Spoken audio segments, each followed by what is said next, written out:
But I wanted to ask about a specific rookie, Ollie Gordon. Just what are your goals for him this season? This smells like a fantasy football question. Yeah.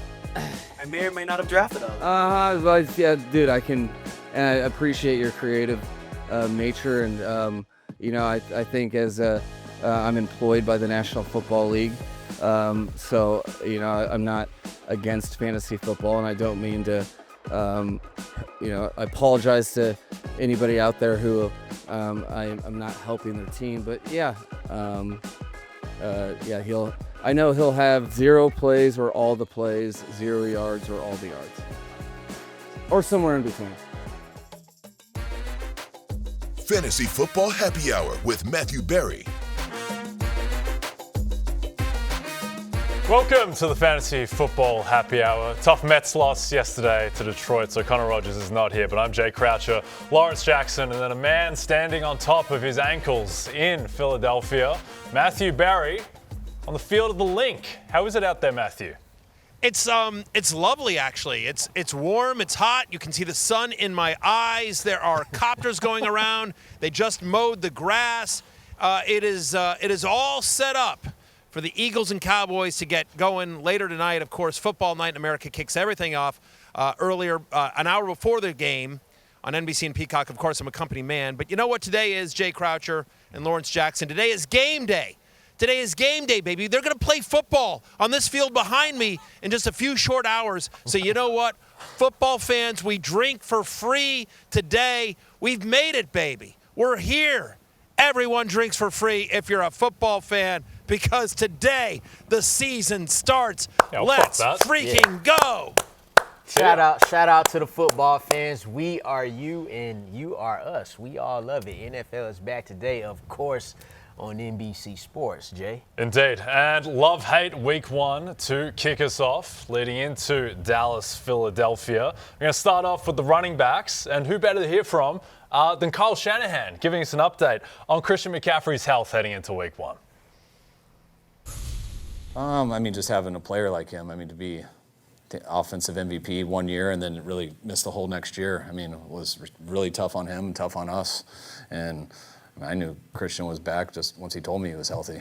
It's not like we were thinking he wouldn't come back from it. You hope that stuff, the arthritis and everything goes away, which it usually does. And he was telling us that early in the offseason, so I felt pretty good about it. And Christian's not a liar, so I didn't think he was. And then we saw him early in OTAs. He looked like the guy we've always known, and he's continued that. Okay, one of the most trustworthy men in America when it comes to health status is Kyle Shanahan. But Matthew, Christian McCaffrey, he headlines the love list. Yeah, listen, Jay, I have a bunch of stats about Christian McCaffrey. Do you need me to read the stats? Do you need me to tell you how good he is? Do you need stats? Do you need me to tell you that the 3 games that he did play last year, he saw 88% of the snaps? Do you need me to tell you that he's played 31 games with the 49ers and he's got 31 touchdowns in those games? Do you need me to tell you that the Seahawks are bottom 10 receiving yards and yards per reception? So it's actually a great matchup for a pass-catching running back, especially one as talented as Christian McCaffrey. You don't need me to tell you that. So I'm just going to say CMC is healthy. I have him at running back 4 this week, but there's a very real possibility that he ends the week as the number 1 running back in fantasy and that he gets back out there and reminds everyone, oh, yeah, he's that dude. So I'm in on CMC this year. I get it. You can't trust Kyle Shanahan as far as you can throw him, especially when it comes to Christian McCaffrey's health. Fantasy managers have been burned many times before, but I'm in this year, and especially this week, he leads my love list. Monster game coming for CMC on Sunday, and I say he gets into the end zone to help me in my touchdown parlay competition with LeBron James. Okay, 1, good LeBron James reference. 2, would like to see you try and throw Kyle Shanahan. Might put some unwanted strain on those ankles of yours. How are you feeling about Christian McCaffrey? Yeah, I don't think he'll be much on the love list after this because it's going to become so obvious, but I think he has to be here for week 1 because fantasy managers, some are still concerned about the injuries, but like Matthew said, when he was in the game last year, they worked that man, and that's what they're going to do this year. Again, remember, look, they lost Deebo Samuel. He was a part of that running game, so CMC is going to be dependent upon more than ever, along with Brock Purdy. So look for CMC to bounce back if he stays healthy. Yep, no, I like it. I think Christian McCaffrey, one of the highest floors in fantasy, naturally. We're going to do something a little bit different this year, where Lawrence and I are going to give out some of our love picks, so Matthew doesn't have a monopoly. But before we get to that, Jonathan Medic 17, Comic Havilon, which is a very strange thing to say, says from YouTube, CMC stats are like berries in the League of A-Holes 1.1. Strange name and poor comment from Jonathan Medic. No, How we get that awesome. up here? Yeah. Did you No, just get that's a amazing. lighter That in guy's awesome. Philadelphia? The regulars are awesome. We love the regulars. I miss them here in Philadelphia. Okay. All right. Well, my first guy on the love list, Chase Brown, who was interested to see what his props are going to open up at DraftKings. He's set at 68.5 rushing yards, 20.5 receiving yards, and he's minus 155 to score a touchdown. So basically looking at around 90 scrimmage yards and a 60% chance of a touchdown. This is like RB1 type of projections, and he comes in at number 7 in Matthew's running back rankings for week 1, which I think is very justified. Now, we don't think of Chase Brown in terms of just name recognition in the same vein as guys like Christian McCaffrey, Derrick Henry, even Ashton Genty before he's played a snap. But I think that he is going to rival some of those guys in fantasy. And I think it's a fairly favorable matchup against the Browns because, one, the Bengals, 5.5-point road favorites, so they should have game script with them. And then secondly, Joe Burrow's stats were fine against Cleveland last year, but they weren't high volume, at least relative to his other performances, because he's got Myles Garrett going up against a very suspect offensive line. So I think they'll lean on Chase Brown both in the run game and in the pass game, and it'll start off what I think will be a season, Matthew, where Chase Brown ultimately ends as a top 10 running back. Chase Brown was on the preseason love list, and I agree with you. This is one of the higher over-unders on the slate. And they're favorites as well. They're 5.5-point favorites, so you expect them to lean on the run, especially in the second half. But I agree with you. Like, if there's one thing that, Cleveland's offense, we have question marks about. We'll see what it looks like under Joe Flacco, comeback player of the year Joe Flacco this year. But we know that defense is legit, and Myles Garrett and team are going to come after Joe Burrow. So given the struggles of that offensive line, I could see quick dump-offs to Chase Brown. I could see them wanting to establish the run. And so I'm with you. Obviously, Chase Brown is a, top 7 play for me this week. And when you talk those lines, like 20.5 receiving yards, that seems low to me on DraftKings. I like the over there especially. Yep. Yeah, just the opportunity for Chase Brown to continue to show that he's their full-time running back, no committee there. He'll be spelled a little bit, and even if the Cleveland Browns with that good defensive front can stop the run, again, he's a guy that you could dump him off the ball and he could create yards that way. And Matthew, I'm with you too. I think that 20.5 may be too low. He could probably get that on a single play. Okay, our man Johnny Dangerly from YouTube. Chase Brown should be called the Gobbler because he's going to gobble up receptions. I like it. Any kind of nickname that ends with "le," I'm a big fan of Gobbler to go with the Chubbler. Multiple Chubblers at this point. Do you think, Jay? Do you think Chase Brown would enjoy being known that somebody wants to nickname him the Gobbler? Do you think I just don't know that that's the kind of nickname that a lot of guys would like. I don't think nobody. Look, his last name Brown too. Imagine being called the Brown Gobbler. You definitely don't want to be that. But by the way, the Brown Gobbler sounds like a rejected Batman villain, right? Yeah. Who did this? It's the work of the Brown Gobbler. It's the Brown Gobbler. Oh no! Oh, the Brown Gobbler has struck again. Curses. And Matthew, I know this. You're definitely referring to 1960s Adam West Batman. Yeah, when we talk about that, yeah. Yeah. Actually, you know what? It's not even a Batman villain. It's like a Scooby-Doo villain. It's like Shaggy. This looks like the work of the Brown Gobbler. I'm just, this is, atrocious. Yeah, I think something's been created here. I appreciate the regulars chiming in. I'm going to reject on Chase Brown's behalf the nickname the Gobbler or the Brown Gobbler. Yeah, speaking of the Gobbler and the Chubbler, by the way, I was excited to see a report that Carolina doesn't want to run Chuba dry. 2025, the Chubbler doesn't want to run dry. We'll check in on his dryness, wetness as the season goes on. Matthew, James Conner, a champion of the dry. So hang on. So just so you know, we're dry Chubbler and Brown Gobbler at that portion of the show. In case, Adam Wise, producer Adam Wise, when you're doing the YouTube description later, you can mark this. This is the brown gobbler and dry chubbler part of the conversation. Yeah, just go ahead and mark that in the time code. Yeah. All right. Yeah. James Conner, Matthew, friend of the show, perennially underrated. I feel like we're high.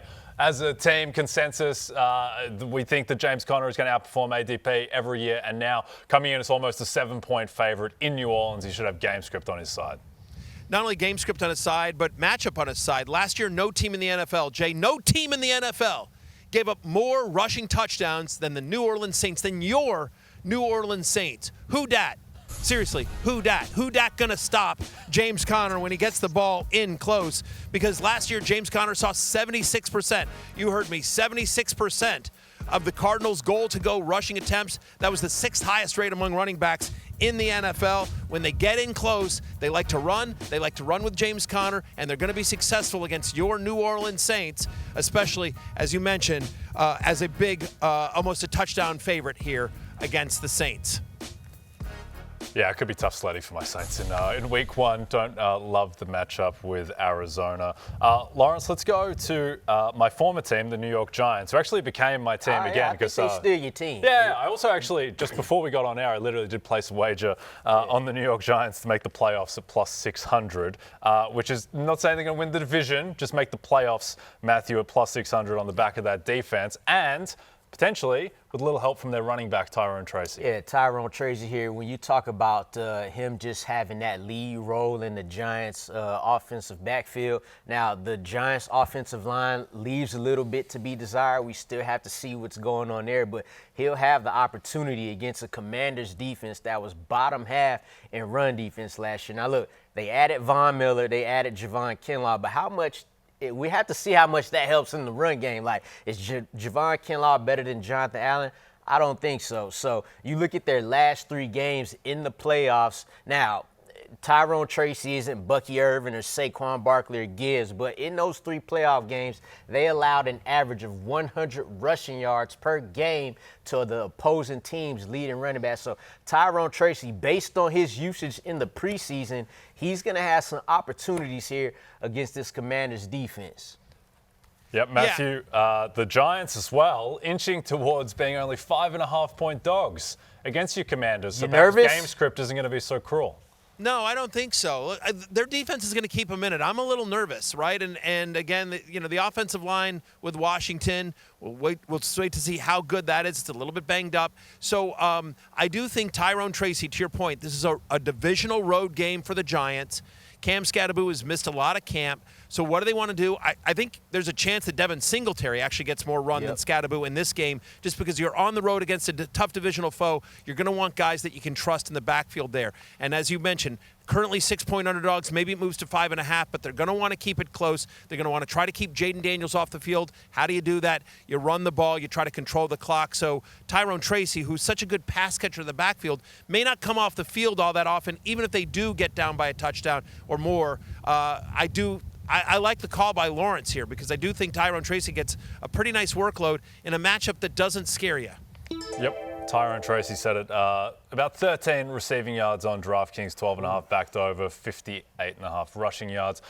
Question from Apex Fuzi. I believe that's our first ever question from Apex Fuzi. I would remember that name. Tyrone Tracy or Travis Hunter, Matthew? I would go with Travis Hunter. I agree with everything Lawrence just said, but I think that Jacksonville-Carolina game is going to be a shootout. 46.5 is the over-under. I would take the over there. I think 2 good offenses with 2 suspect defenses, candidly. And I think first game out, Travis, they're going to want to show off Travis Hunter. I really think that. I think they're going to want to try to get him in the end zone. So I think I've been on board with this. Connor yesterday called him his offensive rookie of the year. That's what he thinks Travis Hunter is. I agreed with that call. So give me Travis Hunter here. I think it's close, but Lawrence, I don't know if you agree here, but I'd go Hunter if I had this decision. Well, I agree with everything I said before, too, Matthew, about Tyrone Tracy, but I also agree with you here with Travis Hunter. Again, this over-under in this game is 47.5. You got Bryce Young, who's played well, at the end of last season. You got Trevor Lawrence looking to bounce back. He's got Brian Thomas already emerging as one of the best guys. And then we're talking about Travis Hunter. Again, they drafted him number 2 overall. They're getting him the ball. I don't see how he gets less than 5 catches in this game. So Travis Hunter over Tyrone Tracy for me as well. Yep, I like it. All right, let's get to some others receiving votes. Matthew, headlined by another Offensive Rookie of the Year candidate in TreVeyon Henderson. Yeah, look, we saw this in the preseason, just how much they used him, right? 44% of his routes, he was targeted on 44% of his routes in the preseason. Raiders actually struggle against pass-catching running backs. They struggle, honestly, in a lot of different areas.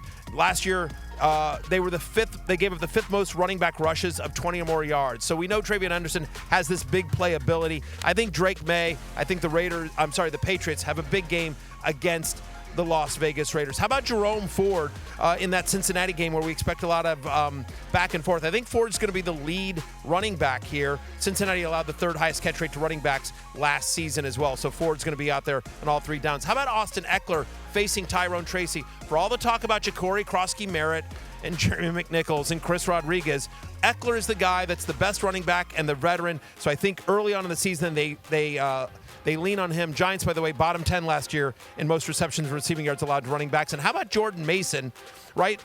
Last year, the Bears allowed running back rushing touchdowns at the 4th highest rate. Jordan Mason is going to be the goal line back behind an improved Vikings offensive line. So I do believe Jordan Mason gets into the end zone this week, and they use Jones more as a pass catcher. Mason will be the 1st and 2nd down guy this year. So those are the guys, the others receiving votes on the running back category for Week 1's love-hate. Yep, Jordan Mason is plus 170 to get in the end zone on DraftKings. His odds, Aaron Jones is plus 165. I think Jordan Mason, to your point, I think he is actually more likely to score a touchdown because of the goal line work there. And I think as well, Kevin O'Connell has spoken about all offseason how he wants to run the ball more, how he got away from his identity a bit last year. And he's backed that up with his actions in terms of fortifying interior offensive line and bringing in Jordan Mason. And Jay, by the way, just real quickly, think about that game logically. Yep. The game's in Chicago. It's always a tough place to play. It's J.J. McCarthy's first start as an NFL player. They're on the road at a divisional rival with J.J. McCarthy. What are they going to want to do? They're going to want to run the ball. They're going to want to try to take pressure off McCarthy, try to take the crowd out of it, try to lower the, slow the pace of play. So I do think Mason gets a pretty nice workload against the Bears on Sunday. Yep. It's going to be overreaction city, whatever the result is, and whoever the losing quarterback definitely on that game. It's going to be game over for Ben Johnson or J.J. McCarthy. And remember, J.J. McCarthy is still essentially he's a rookie. Yeah, he's a rookie. Okay, let's jump to the hate list, and it saddens me greatly. Chubby sadness to see the Chubbler, the original Chubbler, Nick Chubb, headlining the hate list, Matthew. Yeah, it's just explain yourself. Well, look, I think we just have some uncertainty about this Texans backfield. Is it going to be Nick Chubb that really gets all the work, or will Dameon Pierce work in as well? Woody Marks or Dario Ngumbawale on 3rd down? Could it be more of a committee here? The last time we saw Nick Chubb, he hasn't looked great, right? The 8 games he returned from knee injury, he had under 60 rushing yards in 6 of them. I'm sorry, in all 8 of them, actually. And just, the Rams have pretty good run defense when they're not facing the Eagles. The Rams allowed running back rushing touchdowns at the 6th lowest rate last season. So it's a pretty good run defense. There's a lot of uncertainty about how this backfield works out. There's not that many injuries in Week 1, so I'm nervous about Nick Chubb's workload in Week 1. I want to see it first. And see what that workload looks like. So based on both the matchup and the uncertainty about his work, his share of the workload, he makes the hate list this week. Yeah, I think that makes sense. I don't mind, and I don't like to speak about Nick Chubb like this because he is a legend. We hope that he does, fulfill his comeback and really takes control of that role in the Browns' backfield. But I do like his longest rush, under 11.5 rushing yards. Lawrence, not sure he's going to break one. Well, I don't know. Did he have one of them last year? And I ain't even trying, like you said, Nick Chubb, when he was healthy, was one of them dudes. So. He didn't have a single 20 20-yard rush last year, so he didn't break it. Yeah, and so that's the reason, right? That's the reason that prop is so low, and it's going to be tough. Again, what does this Texans line do? What does he do himself? The running game as a whole for the Texans is just there's a lot of questions with that, so it makes sense. Yep. All right, let's jump to your guy on the hate list, Lawrence, and that is Bill. Bill Crosky-Merritt for Matthew's Commanders. Controversial. Yeah, Mr. Bill here. The thing about Mr. Jacory Crosky-Merritt, affectionately known to the people on the internet as Bill. The thing about it, and Matthew alluded to it earlier, is Austin Ekeler. Not just Austin Ekeler, who's kind of being slept on at this point.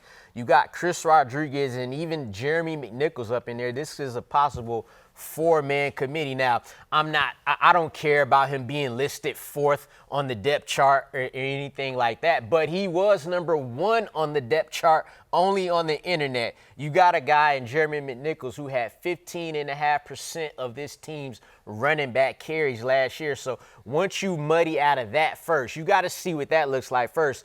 Then you have this Giants defensive front. Now, never mind you the edge rushers who also defend the run, and guys like Abdul Carter, Kayvon Thibodeau. You got Dexter Lawrence. You got the rookie Darius Alexander, who's going to be making plays for them. So that Giants defensive front is going to be tough for any of these Commanders running backs. That's why I like Matthew's call for Austin Ekeler this week, because he could probably be catching a lot of passes. Gonna be tough to run for any Commanders running back, and that includes Bill, who the fantasy managers all around the world love, Matthew. I agree with this call. I mean, you saw I have him ranked outside my top 30, Lawrence. I think his workload initially is in question. And so, again, like, this is week 1. Pretty much everyone is healthy. You don't have any buys to deal with. So I would be nervous about using Jacory Crosky-Merritt this week until we see, does he in fact have a significant role in this Commanders offense, or is it a 3-headed committee? I don't think we'll see a lot of Jeremy McNichols, but I do think you'll see more Chris Rodriguez than you want to if you spent a high draft pick on JCM. Ultimately, long-term, I like JCM. Ekeler's going to have his role as well. I think those will be the 2 Commanders running backs you want. But here in week 1, I'd rather play it safe. I'd rather see it first before I put him into my lineup, unless I'm in a super deep league. So I agree with the call here, Lawrence, despite my love for him as a person and a player. Okay, question from Michael on YouTube. Do you feel the rookie hype is out of control? RJ Harvey, Bill, Marion Hampton, are you going to suspect that Matthew's going to say it's not out of control, all potentially in timeshares, Matthew? Yeah, I don't think it's out of control. I mean, I do think on some of these it is. I guess I should say, like, I don't think it's out of control on Marion Hampton because I'm the one leading that charge, right? I mean, he's my ride or die. And I don't really think he's going to be in a legit timeshare. I don't think it's going to be 50-50 Hampton and Najee Harris. I think it's going to be 70-30, maybe it's 65-35. But Hampton is so explosive. And the Hampton argument wasn't about that he dominates touches in week 1. The Hampton argument is that he is the superior running back, and over the second half of the year, he's going to take this backfield over the way that Bucky Irving did last year in Tampa Bay. Obviously, they're different players, but I think it's going to be a similar situation. But yes, on Jacory Crosky-Merritt, I'm with you. You just heard Lawrence and I talk about him. And RJ Harvey, I'm not the one leading that hype train. This show has been very consistent that J.K. Dobbins is the better value in drafts. The J.K. Dobbins, who's going 2, 3, sometimes 4 rounds after R.J. Harvey, is the starting running back of the Denver Broncos, will get the work on first and second down in the short yardage work. And maybe they use Harvey in the passing game, but Harvey has struggled with pass protection this preseason. If you can't block, you don't get on the field in a Sean Payton offense. So don't be shocked. I'm not saying this is definitely going to happen, but I wouldn't be shocked if Jaleel McLaughlin even plays more snaps than R.J. Harvey, depending on how the game script goes for Denver, because I know they do trust McLaughlin in pass protection on third down. Yep. No, I'm with you there. I think there is a material chance that J.K. Dobbins just outproduces R.J. Harvey full stop, irrespective of ADP. J.K. Dobbins, he was good last year. Before he did his MCL against the Ravens last year, he was on pace for like 1,200 rushing yards and 10, 12 touchdowns. He was a top 15 running back. And now he's got an even better offensive line this year in Denver. My guy for the hate list, and we've talked about him a fair bit in the preseason, is James Cook. The obvious reason is just the touchdown regression is going to inevitably, well, not inevitably, but very likely hit him. He had 18 total touchdowns in the regular season last year. I suspect that the median outcome for that is more like half. And he has a brutal matchup against the Ravens in week 1. Lawrence, the Ravens, by success rate last year, they're the best rushing defense in the NFL. And James Cook played them twice last year. First time, 9 for 39 in that blowout loss in the regular season. Then even the playoff game, he got 17 carries, but only took them for 67 yards and no touchdowns. And just to drive your point home, we know the Denver Broncos, they're top-tier defense in this league. He had a good game against them in the playoffs. He had a good game, over 80 yards rushing against the Chiefs in the playoffs, so 120 against the Broncos in the playoffs. So he's ran well against, good teams, but this Ravens defense, no, and it's been recent. His last his last game against the Ravens hasn't been well. It's going to be a tough matchup for Jimmy. Yep. Set at 53.5 rushing yards on DraftKings. Let's jump to pass catches, Matthew. Headlined by Drake London, who we heard from on the matchup with Tampa Bay in Week 1. That's all we're focused on right now is Week 1, really Tampa Bay. Getting after it, game planning, and like I just said, getting after it, adjusting with everybody who's here, and doing well.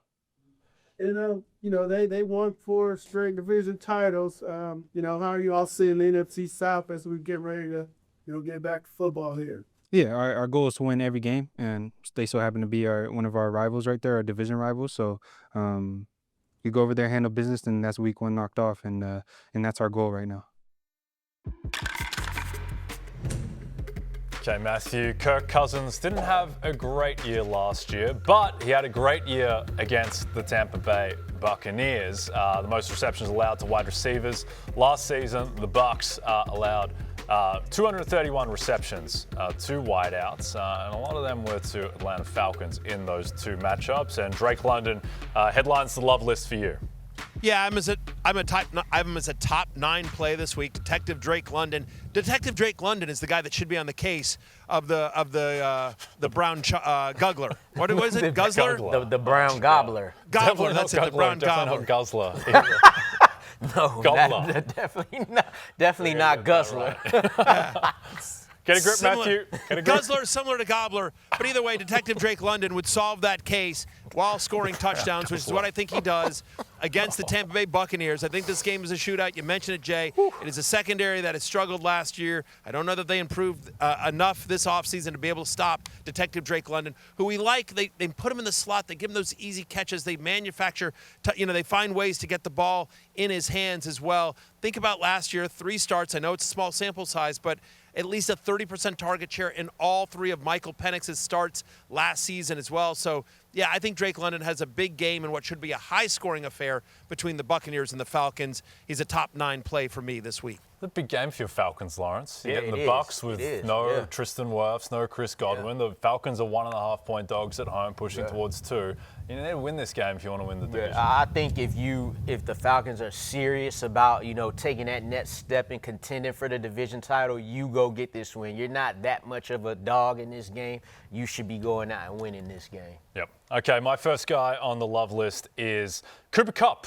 My big Cooper Kupp, and the angle here in a matchup against the 49ers, who had a pretty suspect defense last year, which I think is going to be, at least has the upside to be better this year, though they're relying on a lot of young guys. The angle here is that Sam Darnold is set at 204.5 passing yards on DraftKings. Now, JSN is projected for about 60 receiving yards. It's like, where are the other 145 yards coming from, if not Cooper Kupp, who's only set at 39.5? I think Cooper Kupp has been written off a little bit prematurely. The thought is that he's just washed and he's entered I don't say Adam Thielen isn't washed, but he's entered the Adam Thielen phase of his career. I think he has a bit more to give, where I think he can be healthier. He had some massive games last year, Lawrence. Think back to the Bills game towards the end of the season. Think back to the start of the year as well before he got hurt. So I think Cooper Kupp, who 2021 is a fair way in the rearview mirror, but 2022 he was the number 1 player in terms of points per game before he got hurt. I think that he still has flashes, and I think he can still be a guy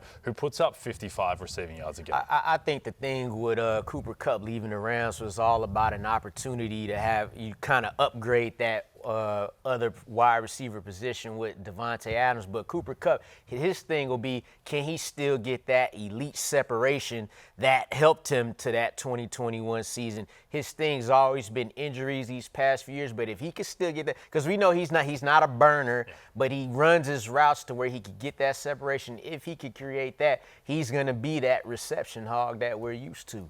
Yep. Okay, Matthew, Xavier Worthy. This is a big Friday night for Xavier Worthy. Obviously no Rashee Rice until week 7. So Worthy is going to be the guy in this Kansas City pass game, and you like the matchup against the Chargers.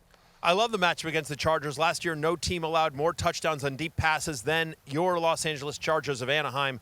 The fact is that they're going to take deep shots to Xavier Worthy. At least 5 receptions for Xavier Worthy in his last 8 full healthy game, including the playoffs. No Rashee Rice, he's suspended. No Jalen Royals, he's got a banged-up knee. Yes, we've got Hollywood Brown there and Travis Kelce, but we've talked about this.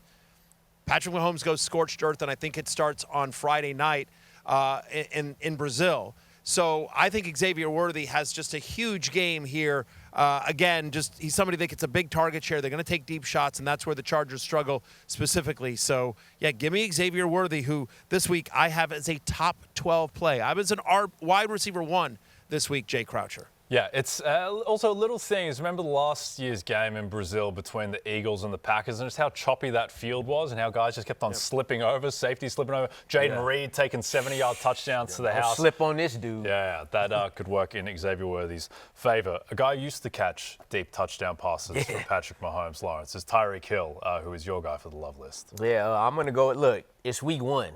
Tyreek Hill has become Mr. Week 1 ever since he's become a Miami Dolphin and linked up with Tua there. His Week 1 averages the past 3 years, Jay, 13 targets, 8.5 receptions, and 146 receiving yards per game, bloated by 215 receiving yards out in 2023, but still no less than 94 yards in week 1 since becoming a Dolphin. Now, the Colts have done well in adding to that defensive back end. Cam Bynum, Xavier Worthy, those are big signings for their defensive backfield. And for what it's worth, they have the former Dolphin in Xavier Howard, who could play a lot in week 1. But this game, we talked about the Panthers and the Jaguars being a shootout. This Dolphins-Colts game is 47.5. That's the over-under. And for a game where the quarterback on the other side is Daniel Jones, and we're talking about a Miami team, people feel like they won't be as good, that's a high number, Jay. So I expect things to get real high volume. And Tyreek Hill, look, he did it last year. Right after he got out some handcuffs, came and dropped over 100 receiving yards. So week 1 Tyreek, and I think he bounces back this year, but week 1 Tyreek is ready to roll. Yeah, I like the call. I like the call, especially games in Indianapolis. They're playing on the turf there, where Tyreek's speed can come into play there. He's fully healthy at the moment. I think after last year and all the drama and the offseason and is he going to demand to be traded? Blah, blah, blah, blah, blah, blah. I think they want to get him involved, and Tua also healthy, wants to get him involved. So, the Colts don't have anyone that can keep up with Tyreek Hill. I like the call here. Okay, last guy on the love list, Matthew, before we get to some others receiving votes. The man who inspired your Leather Daddy outfit, David Njoku himself, pairing back up with the great Joe Flacco. Yes. I don't know if you remember this, Jay. I'm sorry, but don't ever call me Joe. No, but the year that Joe Flacco won Comeback Player of the Year was 2 years ago. He started 5 games, 5 magical games for the Cleveland Browns. That was all he needed to win Comeback Player of the Year over a guy that came back from the dead. But that's how good those 5 games were. That's how good those 5 games were. And I'm Here, Joe Flacco, take this 7-3 team and go win Comeback Player of the Year. Exactly. Those 5 games were so magical, and I have to believe that the people that voted for Joe Flacco to be Comeback Player of the Year, among the things they looked at during those 5 games was the amazing work that David Njoku did with Flacco under center, averaging 18.2 fantasy points per game with Joe Flacco as his quarterback. I have Njoku as a tight end 4 this week. I have him as a top 5 play as well. Last year, the Cincinnati Bengals gave up the 2nd most receptions and fantasy points to opposing tight ends. We've already talked about how the over-under in this game is one of the highest on the slate. The Browns are 5.5-point dogs here. They're going to be throwing. They're going to be throwing a lot, taking advantage of this bad Bengals defense. And David Njoku is somebody that's going to benefit. Again, I am as a top 4 play this week. Okay, I'm just going to repeat it again for anyone who missed the last time I said this. Joe Flacco winning that award was so reprehensible that the Associated Press literally changed the rules so that he could not, in cases like him, could never win again. All right, let's get to some others. Go ahead, They'll Matthew. never take it away from him. Yeah, he literally cannot take it away from him. For the rest of your life, Jay Croucher, he is Joe Flacco, comeback player of the year. Indeed. Okay, let's get to some others receiving votes. Headlined by Tetairoa and McMillan, looking like the clear wide receiver 1 for an improved Bryce Young, Matthew. Yeah, and we've talked about this game a little bit. I think this game is a sneaky shootout between the Jaguars and the Carolina Panthers, and T-Mac, as he is known to, well, I guess me.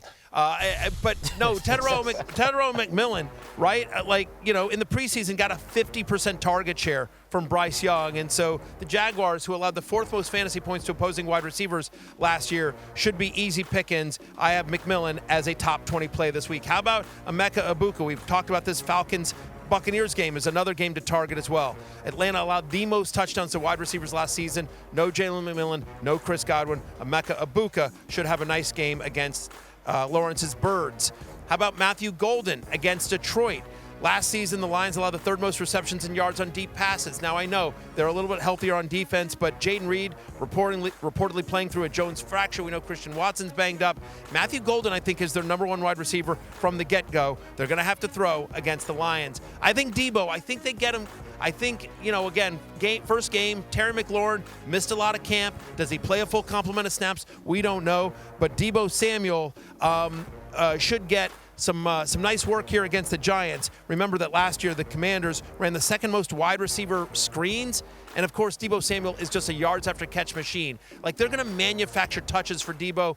Also, given the uncertainty in the backfield, watch Deebo Samuel get some carries in this one against the G-men. And finally, Cade Otton. We talked about Emeka Egbuka. Well, Cade Otton is healthy going against those Falcons as well. I think he'll have an expanded role with Godwin and McMillan banged up. And last year when he saw at least 15% of the targets, he averaged over 13 fantasy points per game. So I do think if you're looking for a tight end streamer this week, give me the Cade man. Question from John on YouTube. Kyren Williams versus Houston or Emeka Egbuka versus Atlanta for PPR? Suspect, Matthew, you'll go with Kyren Williams. Yeah, listen, I think the Houston Texans defense is really, really good. And you just heard me talk up Emeka Egbuka, but he's the lead running back. Who's more likely to score a touchdown? It's Kyren Williams. I think sometimes we in fantasy football, Jay, get too cute. We overthink things. Kyren Williams is the starting running back that's going to get 18 to 22 touches on a good offense. You're starting Kyren Williams. Yep. That would be my take. I agree there. Okay, let's jump to the hate list, Matthew. We've spoken about the Brown Gobbler, Guzzler, Guggler, whatever else you said. How about the Riddler, Calvin Ridley, who goes up against the best cornerback in the NFL, Patrick Surtain, in a very difficult matchup for the Titans? Yeah, that's it, right? It's just he's being matched up with Surtain and as part of the best defense in the NFL. The game's at Denver as well, which you don't love that as well. The Titans have the lowest implied team total in week number 1. No team allowed fewer touchdowns to opposing wide receivers last year than the Denver Broncos as well. So is he the baby blue Riddler? Maybe, because that's sort of the Titans' color, kind of like that, right? Aren't they like baby blue, powder blue? What color would you say the Titans are? Yeah, some form of blue. I don't know if baby blue Riddler works. Blue. So. No, but Baby blue Riddler. Yeah, that's what I'm saying. That's why I like it. The baby blue Riddler. Yeah, no, it's a terrible nickname. This is why it should stick. The baby blue Riddler makes my hate list. He's out. I think Calvin Ridley has a great year this year, and I'm a ton of teams, but I think he struggles in week 1. He's outside my top 30. The baby blue Riddler will be a puzzling start on Sunday. God bless. Chef's kiss. There you go. How are you feeling about Calvin Ridley? For this week, gonna be tough. It not only just because he's going against Pat Surtain, because every cornerback gets beat, but you got Cam Ward, who is great, but his first game at Denver, one of the top 3 real life defenses. It's just going to be interesting. It's going to be hard. They're going to have to just figure things out. So if you have Calvin Ridley, I'll say this. a lot of fantasy teams drafted him as probably their wide receiver 3, maybe wide receiver. So you probably have to start him. You just have to temper the expectations for the overall scope of the Titans offense. Yeah, another thing too is that even if Cam Ward is good this year, which I think that he probably will be, like these rookie quarterbacks have struggled in week 1. Jaden Daniels lost to the Bucs in week 1 last year. Bo Nix had a tough start to his career. Even CJ Stroud really struggled, I believe, against the Ravens in his first game before that awesome rookie season. Who is your receiver on the hate list, Lawrence? I'm going to go with Garrett Wilson, another guy. Like Matthew said, he thinks Ridley has a great year. I don't know that Wilson will have a great year. That's like 1,500 yards. But I do think he could have a career year with Justin Fields, just like DJ Moore did a couple years back. The thing about it is we're talking about the Jets versus the Steelers. What two teams want to win by running the ball more than these two teams? And when they're playing together, it clearly shows in the over-under 38.5 on DraftKings there. That is easily the lowest out of every game this weekend. So I just don't like the matchup. Then you look at the fact that the Steelers brought in Jalen Ramsey and Darius Slay. Now, they may not be what they once were, but collectively as a group, you put them with Juan Thornhill, who they also brought in with Joey Porter. That's a tough defensive backfield to deal with. And then your quarterback's dealing with T.J. Watt. So I think Garrett Wilson will go on to have a solid season. Justin Fields will be able to keep him up in fantasy, but this week is going to be tough. Yep. I'll add Garrett Wilson's brief teammate from last year to the hate list, Davante Adams. I think just very difficult matchup against the Texans, who I think may have the best defense in football this year. Matthew Stafford with the back going up against Will Anderson, Danielle Hunter, not ideal. Davante is set 20 yards lower than Puka Nacua this week, Matthew, which I believe is correct. Yeah, and you know what? They just haven't played that much together, Stafford and Adams as well. So it's a bold call. I will say that and this is important about the hate list, about the love-hate list, right? Which is just that, like, just because you're lowering expectations, you're not saying bench Davante Adams if you have him in a league. Yeah. We're just saying I would lower expectations for Adams this week, and I agree with that call. Indeed. Raise expectations for tonight. The NFL season kicks off with a historic rivalry as the Eagles host the Cowboys. NFL kickoff presented by YouTube TV Thursday tonight, 7 Eastern on NBC and Peacock. Love-hate quarterbacks coming up next.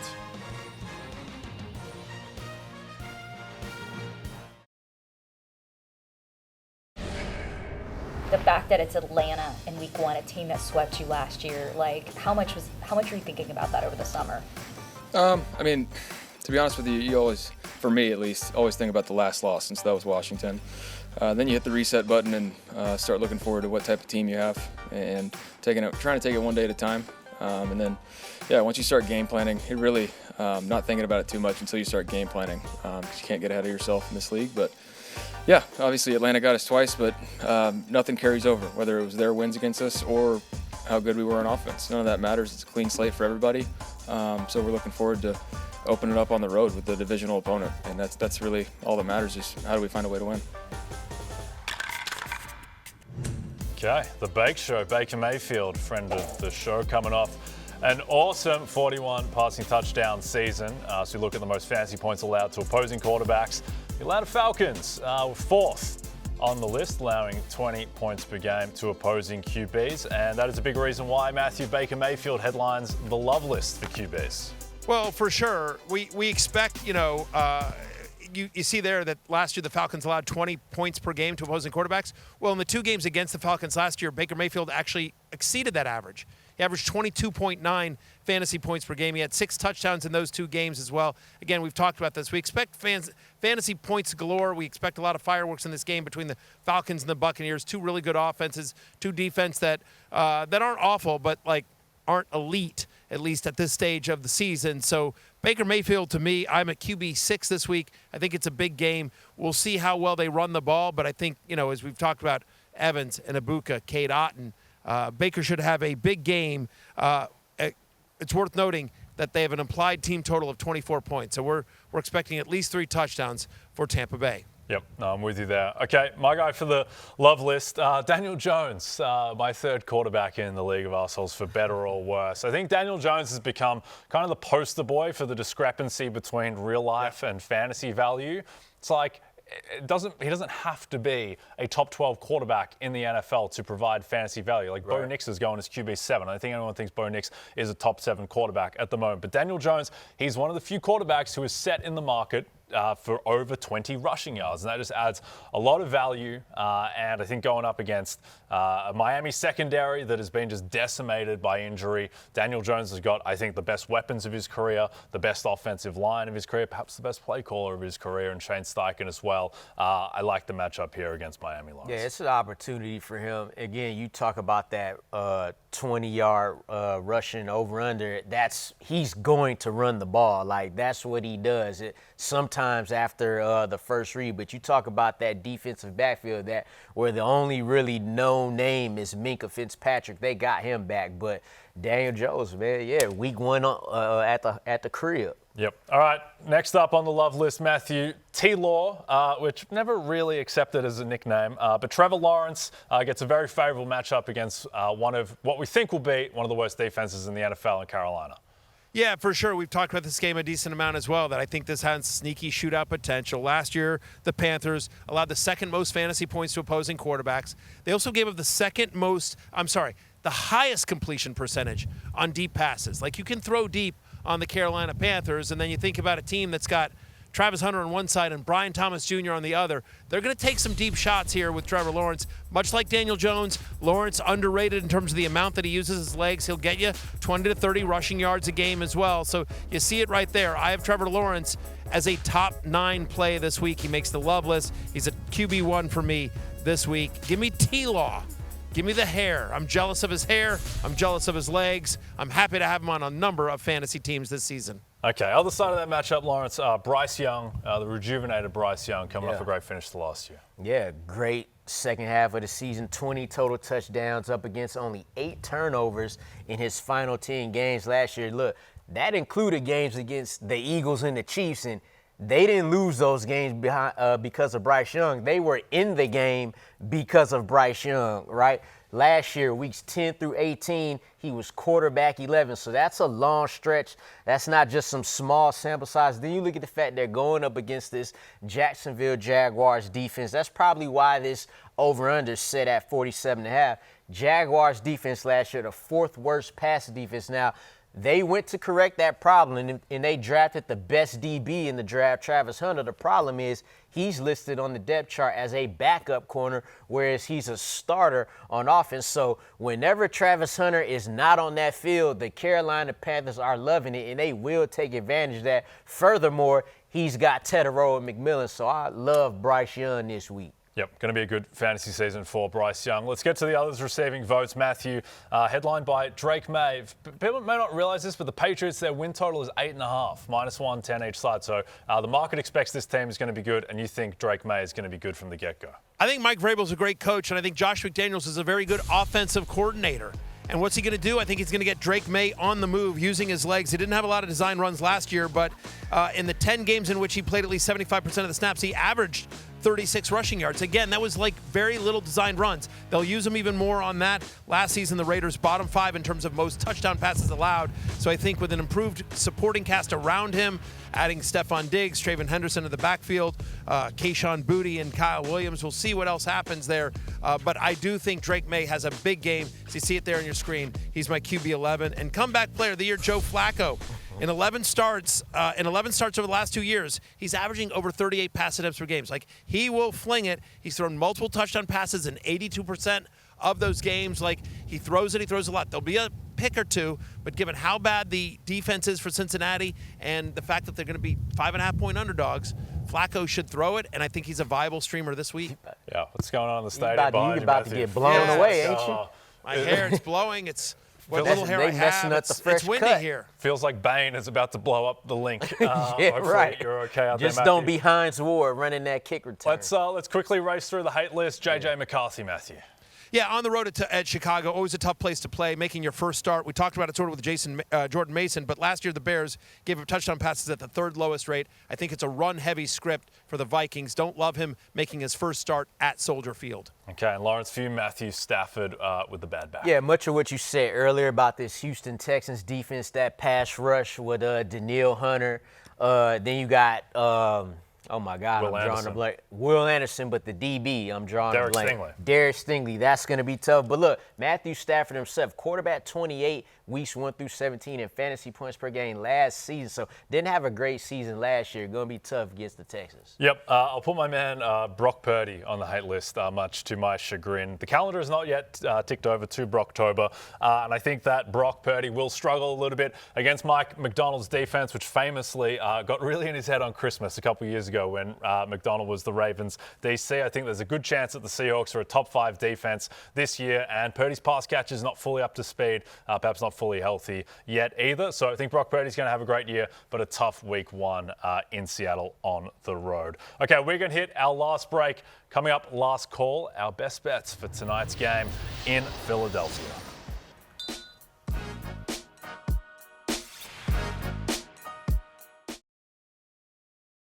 DraftKings is the official daily fantasy partner of the NFL, and right now all Pick 6 customers can play free for a share of DraftKings' biggest bag ever. Hit all 6 picks for your cut of $1 million or more. Just download the Pick 6 app and use promo code FFHH when you sign up. Ride the upside with Pick 6. It's last call. Let's take a look at DraftKings' most bet props for Dallas, Philadelphia. No surprise, Saquon Barkley rushing 100 plus rushing yards plus 106. That is the number 1 most bet prop, followed by an assortment of bets on Jalen Hurts, CeeDee Lamb, and Dak Prescott. For my best bet, Lawrence, I'm going to take A.J. Brown, who still somehow is underrated. I'm going to take him over 71.5 receiving yards. I think that his year is going to look a lot more like his 2023 than his 2024. Yes, I think the Eagles run the ball less than they did last year because they cannot run it possibly anymore, and that he lights up a very suspect Dallas secondary. What do you like? Give me George Pickens, 5 receptions at plus 121. I'm going for the value here. To get plus money on CeeDee Lamb, you're going to need 8 catches out of him. Over under in this game, 48. If that Dallas running game don't get going, they're going to have to throw that ball, and we still got questions about Dallas run game. Yep. What do you like, Matthew? Yeah, listen, I agree with you, Jay. I think they're going to throw more, which is one of the reasons why I'm taking Saquon Barkley under 19.5 carries. Look, he's coming off an almost 500-touch season. They're 8.5-point home favorites. There's no reason for Saquon Barkley to get a huge workload, so give me the under on 19.5 rushing attempts for Saquon tonight. That is a fact. Here's another fact. I have 10 of them out. I have a new column. That's right. It's not love-hate, but a brand-new column every single week. 10 facts you need to know before week 1. You know that 100 facts before you need to know before you draft column? Similar to that. Going to be every week on NBCSports.com and RotoWorld.com. 10 facts you need to know before week 1. Go check it out right now. It's free, of course, as well. So watch me tonight on Football Night in America on NBC and Peacock. It's closing time. You don't have to go home, but you can't stay here. For Jay and Lawrence, live from the link, I'm Matthew Berry. We will see you tonight and then back tomorrow for Peace Out.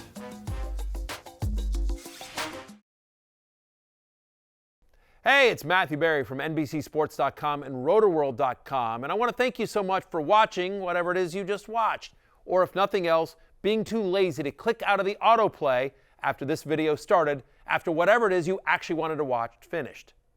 But now that you're here, I'd like to take a moment here to ask you respectfully now, okay? I'm asking you respectfully to subscribe to the NFL on NBC YouTube channel.